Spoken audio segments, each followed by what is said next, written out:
চাও কি খাবে আজকে? পোলাও খাবে? ওকে, বুনি খিচুড়ি রাঁধতেছি, দেখাইতেছি। এই যে অলরেডি বসায় দিছি ইটা, মুগের ডাল আর ইটা চালটা একটু ভাইজা নিতে চলো। যে ঝাল ঝাল গরুর মাংস, এখানে এই যে আমি অনেকগুলো যে করে কাবাব তৈরি করি, এখানে ফ্রোজেন করা আছে, এটা এখন ভাজতেছি। বিসমিল্লাহ। এগুলা কে খাবে?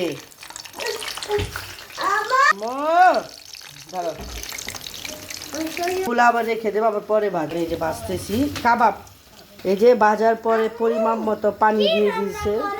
ইয়েলো রাইস, আর ইয়েলো রাইস বলে এটা কাবাব। হ্যাঁ, সব কিছু এই যে হয়ে যাচ্ছে, এখন আমরা খাবো, দেখাইতেছি। এটা হওয়ার পর দেখাইতেছি আমি। এই যে এক পাশ হয়ে গেছে, এগুলো তো সিদ্ধ করাই সব, তো জটপট হাই হিটে ভাজা যায়।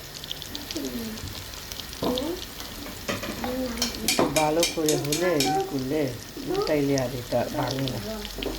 ওই যে খিচুড়িটা বলো খাইতে, এটা এখন এই যে 15 মিনিটের জন্য লো বসায় রাখবো, দেখাইতেছি। অনেক দিন পরে খাওয়া হলো, রোজা মাঝখানে রোজা ছিল, আর খাওয়া হয়নি, ভাবলাম আজকে একটু তৈরি করি, ছুটির দিন আছে। হ্যাঁ, এই যে হয়ে যাবে, এটা 15 মিনিট পর দেখাইতেছি আমি। সুন্দর ভাজা হয়েছে, উঠায় নিতেছি একটা যে টিস্যুর উপরে, অনেক তেল, তাই তেলটা হয়ে যাবে, অনেক সুন্দর হয়েছে। এভাবে আমি অনেকগুলো একসাথে ফ্রোজন করে রাখি, আপনারা রাখতে পারবেন। এটা খুবই ইজি হয়, যখন খুশি তখন মানে খাওয়া যায়। পোলাওটা দেখাইতেছি, মাংসটা একটু ঝোল রাখবো, এখন বাজার জিরার গুঁড়া দেবো। এই যে বাজার জিরার গুঁড়াটা আমি অনেকগুলো একসাথে করে রাখি, আমার খুবই একটা ভালো লাগার পছন্দের জিনিস। কমেন্ট বক্সে জানাবেন কার পছন্দ। আমি সবসময় মাংসের তরকারি, মাছের তরকারিতে বাজার জিরার গুঁড়া দিই, খুবই ভালো লাগে।